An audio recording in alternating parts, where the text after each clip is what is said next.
சுகன்யா பாண்டியனை எங்கே கொண்டு போய் நிறுத்த போகிறாங்க அப்படிங்கிறது தான் நீ நடக்க போகிற சமாச்சாரம் அப்படிங்கிறத பார்க்குறோம்.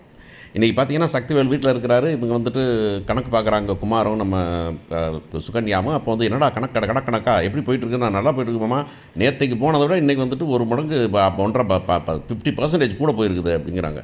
சூப்பர் சூப்பர் சூப்பர், நல்லா போகுதா? சரி அந்த அந்த வீணா போன கடையில் என்ன வருது அப்படின்னாக்கா, வீணா போன கடையிலையா அவன் கடையில் கட்டாயம் வியாபாரம் குறைஞ்சிடும். ஆமாம், இங்கே வந்து வாங்கினாங்கன்னா குறைஞ்சிரும்ல அப்படின்னு சொல்லும்போது குமார் சொல்கிறான், ஒரு டெக்னிக் வச்சுருக்காங்க. என்ன டெக்னிக் அப்படின்னாக்கா, பாண்டியன் ஸ்டோர் கதையோட பிரான்ச்சு தான் அப்படின்னு வச்சுட்டாங்க. இந்த பிரான்ச்சா நம்ம காசு போட்டு வச்சா அவன் பேர் என்னதுக்கு அப்படின்னு. இல்லை மக்கள் வந்துட்டு பாண்டியன் ஸ்டோர் வந்துட்டு நல்ல மரியாதை வச்சுருக்காங்க. அவர் நல்ல வியாபாரத்தில் பெருசாக பண்ணி வச்சுருக்கிறாரு. அதனால் அதை யூஸ் பண்ணிட பேரை. இப்போனால அங்கே வேலை பார்த்தாருல, அதுக்கு பேரை யூஸ் பண்ணிக்கலாம்ல அப்படின்னா, அது சரி பேரை யூஸ் பண்ணுறியா, பண்ணு அப்படின்னு சொல்லிட்டாரு அப்படிங்கிறத பார்க்குறோம். இந்த பக்கம் பார்த்தீங்கன்னா சரவணன் ரொம்ப நொந்து போயிருக்கிறான். நொந்து போய் அவன் வந்துட்டு இப்போ நம்ம கதிரவன் கேட்குறான், என்னப்பா என்ன நடந்துச்சு அப்படின்னாக்கா, இல்லை ஒன்றும் நடக்கலை, ஒன்றும் பிரச்சனை இல்லை அப்படின்னு சொல்கிறான். அப்புறம் திருப்பிட்டு வந்துட்டு இல்லை நான் ரொம்ப பிரச்சனை இருக்கேன், நிம்மதியான வாழ்க்கையே இல்லாமல் போச்சு எனக்கு அப்படின்னு சொல்லும்போது, நிம்மதி ஏன் போச்சு அப்படிங்கிறத ஈஸியாக சொல்ல முடியும். இவன் வந்துட்டு அந்த மயில்கிட்ட ஒழுங்காக பேசுகிறதில்ல, மயில் சொன்னால் பேச்சு கேட்குறதில்ல, சந்தோஷமாக இல்லைங்கிறது தெரிஞ்ச ஒரு பாரும். ஒரு மனுஷன் கூடவே இருக்கிறவன் சந்தோஷமாக இல்லைன்னு தெரிஞ்ச ஒரு பாரும் கேனத்தனமாக வந்து சொல்லுனா அப்படின்னு கேட்குறது ரொம்ப கிறுக்குத்தனமாக இருக்குது அப்படிங்கிறத பார்க்குறோம் நம்ம. ஸோ இவனே அப்செட்டில் இருக்கிறான் அப்படிங்கிறதையும் பார்க்குறோம். இப்போ அடுத்த நாள் கடைக்கு போகிறாங்க. கடைக்கு போனாங்க. கடையில் வந்துக்கிட்டு இப்பெல்லாம் ஜாமான் வாங்கிட்டு போகிறாங்க. ஒருத்தர் போகிறாரு, கிட்டடா அவர் வந்துட்டு ஜாமானை தூக்கிட்டு போகிறாரு கடையில். என்னடாச்சு, அவருக்கு நம்ம கடைக்கு வர நம்பாரு தானடா, கூப்பிட்றா, என்ன அண்ணா என்னண்ணே எப்படின்னா, வாங்க தம்பி, பரவாயில்ல, சொல்லவே இல்லையே, நீங்கள் என்ன சொல்லவே இல்லைண்ணா, பிரான்ச் ஓப்பன் பண்ணியிருக்கீங்க, இப்போ இந்த இடத்துல கடையில் கூட்டத்தை பார்க்க முடியாது அப்படிங்கிறதுனால இன்னொரு கடையை ஓப்பன் பண்ணி சொல்லக்கூடாதா என்கிட்ட நீங்கள் முன்னுக்கியே அப்படின்னாக்கா, என்னது பிரான்ச் ஓப்பன் பண்ணியிருக்காமா? ஆமாம், உங்கள் மாமியார் பேரில் ஒரு கடை வச்சுருப்பீங்க, காந்திமதி ஸ்டோர்ஸு, உங்கள் பிரான்ச் தானே அதுன்னா, ஏன் பிரான்ச்செல்லாம் இல்லைண்ணே, அது பழனி தானே. என்னப்பா என்ன வச்சுன்னா, ஆனால் உங்களை கண்ணா போட்டுற போகிறேன், இன்னொரு கடை திறந்தா இங்கே வாங்கினா என்ன, அங்கே கடையை வாங்கிட்டு ஜாமான் அங்கேயே வாங்கிட்டு வந்துட்டேன், பழனி தான் இருந்தான், ஜாமானை கொடுத்தான், வாங்கிட்டு வந்துட்டேன் அப்படின்னு கட்டுப்பாயிடுறான் சரவணன். என்னது பிரான்ச்சுன்னு சொன்னாங்களா? ஆமாம், அவங்க பிரான்ச்சு தான் சொல்லிக்கிட்டு இருக்காங்க அப்படின்ட்டு அவர் ஜாமான், சரி என்ன போப்பா, என்ன குடும்பத்துக்குள்ளே என்ன பிரான்ச் வச்சுக்கிறீங்க, சரி அப்படின்ட்டு அவங்க போயிடுறாங்க. போகிறப்ப என்னடா அப்படின்னு சரவணன், சரிப்பா என்னப்பா நினச்சிக்கிட்டு இருக்காங்க அவங்க, பிரான்ச்சுன்னு சொல்லுவாங்களா அவங்க? டே விடுறா, என்னடா பண்ண முடியும், சொல்லிட்டு போகிறாங்க, போடா நம்ம பாட்டில், நம்ம ஆளுங்க எங்கேயும் போக மாட்டான்டா, இந்த பிரான்ச் இல்லைன்னு சொல்லி வச்சுட்டோம்னாக்கா அவன் நம்ம இங்கே வந்துட்டு போகிறான் அப்படின்னு இவர் சொல்கிறாரு. சரவணன் நொந்து போயிடறான். சரவணன் வந்துட்டு இருக்கும்போது செந்தில் வரான். செந்தில் வந்து என்னடான்னு கேட்டாங்க. செந்தில் இப்படி கடையை வந்து பிரான்ச்சுன்னு சொல்லிட்டாங்களாம்டா அப்படின்னு. உடனே கேட்கணும் அப்படின்னு போகும்போது குமார் வரான். குமாரை பார்த்து நீங்கள் சண்டை போடுறாங்க, என்னடா கடையை வச்சு கொடுத்து பிரான்ச்சுன்னு சொல்லிக்கிட்டு இருக்கீங்களா நீங்கள்? எனக்கும் உனக்கும் பேச்சே கிடையாது, கிளம்பி போயிட்டே இரு அப்படின்னு சொல்லிடுறாங்க. உடனே வந்துட்டு இவர் அப்பா சொல்கிறாடே, இங்கே போய் சண்டை போட்டுக்கூடாது, வீடு போய் சேருங்க நீங்கள் அப்படின்னு சொல்லிடுறாரு. கதிரவனுக்கு ஃபோனை போடுறாங்க. ஃபோனை போட்டு எல்லாம் கூடி பேசுகிறாங்க செந்தில் வீட்டில். அப்போ மீனா சொல்கிறாங்க, ஏங்க என்ன மாதிரி வம்பிழுத்துக்கிட்டு இருக்காதிங்க நீங்கள், அதை என்னன்னாலும் மாமா பார்த்துப்பாரு, சும்மா தேவையில்லாத வம்பிழுத்துக்கிட்டு இருக்காதிங்க அப்படின்னு. அது எப்படி சும்மா இருக்க முடியும்னு செந்தில் தான் தாண்டுவானே, என்ன திமிரு என்ன இருந்தாக்க வந்துட்டு கடையை வச்சுப்புட்டு நம்ம முதுகில் ஊற்றிட்டு இப்போ வந்துக்கிட்டு கடை எங்குன்னு சொல்கிறாங்களா அப்படின்னு சொல்லிட்டு 3 பேரும் போகிறாங்க. போய் அங்கே போய் பழனி டேக்கர்னா என்ன நினச்சிக்கிட்டு இருக்கீங்க கடையில் வந்து நீங்கள் வாட்டில் வந்துட்டு இப்போ பிரான்ச்சு நிற்கிறீங்களாமே, என் முதுகில் ஊற்றுனது பத்தாது, எங்களுக்கு துரோகம் பண்ணது பத்தாது, இப்போ வந்துட்டு என் பேரையே வச்சுட்டு எங்கள் பிஸ்னஸை நீக்கி எடுக்க பார்க்குறியா அப்படின்னா, என்னப்பா நான் என்னப்பா சொன்னேன், நீ என்ன சொன்னியா, இல்லையா என்ன சொல்கிறாங்களே பிரான்ச்சுன்னு. இங்கே பாரு செந்தில், கதிரவா, பேசாமல் கிளம்பி போயிருங்க, நாங்கள் வாட்டில் வந்துட்டோம், அதான் நீங்கள் வந்து வீட்டிலேயே நுழையக்கூடாது, சாபம் போட்டு அனுப்புனீங்கல்ல, நாங்கள் வாட்டில் எங்கே பொழப்பு பார்க்குறோம், இங்கே எதுக்கு வந்து நீங்கள் சண்டையை போட்டுக்கிட்டு நீங்கள் அப்படின்னு சொல்கிறாங்க. சொல்லணுன்னா போயிட்டு வந்துட்டு செந்தில் என்ன பண்ணால் படக்குன்னு போய் மாமன் சட்டையை பிடிச்சிடுறான். என்ன நீ என்ன பொம்பளை பேசிட்டு பார்த்துக்கிட்டு இருக்கியா, என்னன்னாக்கா, டேய் விட்றா, விட்டுட்டு கிளம்புடா அப்படின்னு சொல்லும்போது கொஞ்சம் கைகளை பாய் போயிடுது. கைதில் உட்காரணுன்னு இந்த சுகன்யா என்ன பண்ணுறதுன்னா 4 பாட்டில் டமால் தட்டி விட்றது கீழே கட்டி விட்டு உடனே வந்து குமாருக்கு ஃபோன் பண்ணுறா. குமார் வந்து சக்திவேலு ஃபோன் பண்ணுறான். சக்திவேலு போலீஸ்க்கு ஃபோன் பண்ணிடுறார். போலீஸ் ஃபோன் பண்ணி வர்றதுக்குள்ளே அந்த பசங்க கிளம்பி போயிடுறாங்க.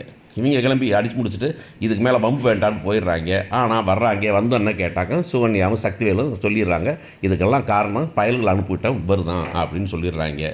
உடனே போலீஸ் வந்துட்டு தேடுது. போலீஸ் போய் விசாரித்தாக்க அங்கே வந்துட்டு அப்போ தான் வந்துட்டு இங்கே வீட்டில் பிரச்சனையாக நடக்குது. பிரச்சனையை வந்துட்டு சரவணன் வந்துட்டு சொல்கிறான். சரவணன் சொன்னதில் வந்துக்கிட்டு சரவணன் வந்து உண்மையை உடச்சி போட்டுறான். இப்படி வந்து தான் நடந்தது, இதுதான் நடந்தது, இந்த பொண்ணு பொய் சொல்லிட்டா, இவள் டேட் ஆஃப் பர்த் சொன்னது தப்பு, அவள் 2 வருஷம் என்னை விட கூட, அவள் படிப்பு பதினது தப்பு, அவள் +2 தான் படிச்சிருக்கிறா அப்படின்னு சொன்ன உடனே ஹான்னு சொல்லிட்டு பீக்குக்கு போய் அடிக்கலான்னு போய் இவங்க அந்த அம்மா வந்து இவன் வந்து வீட்டை விட்டு வெளியே போடி அப்படின்னு சொல்லிக்கிட்டு இருக்கும்போதே போலீஸ் வந்துடுறாங்க. ஏங்க யாருங்க இங்கே வந்துட்டு பாண்டியன் அப்படின்னா, வாங்க வாங்க ஸ்டேஷன் வரைக்கும் போகலாம் அப்படின்னா, ஸ்டேஷன் வரைக்குமா என்ன விஷயம் அப்படின்னாக்கா, நீங்கள் வாட்டில் வந்துட்டு போட்டிக்கு ஒரு கடை வச்சா அந்த கடையை போய் உடச்சி போட்டு நீங்கள் வீட்டில் உட்காந்துப்பீங்களா, கிளம்புங்க கிளம்புங்க அப்படின்னாக்கா, ஏங்க நான் என்ன பண்ணாங்க அப்படின்னா, உடனே தான் சொல்கிறாங்க திருதுன்னு முழிக்கிறாங்க. இப்போ என்னன்னாக்கா, இந்த மாதிரி அரெஸ்ட்டுக்கு இங்கே வரும்போது இப்போ மயில் திரும்பியும் தப்பிக்க வைக்கிறதுக்காக அதை பண்ணுவாங்க அப்படின்னு நம்புகிறேன்.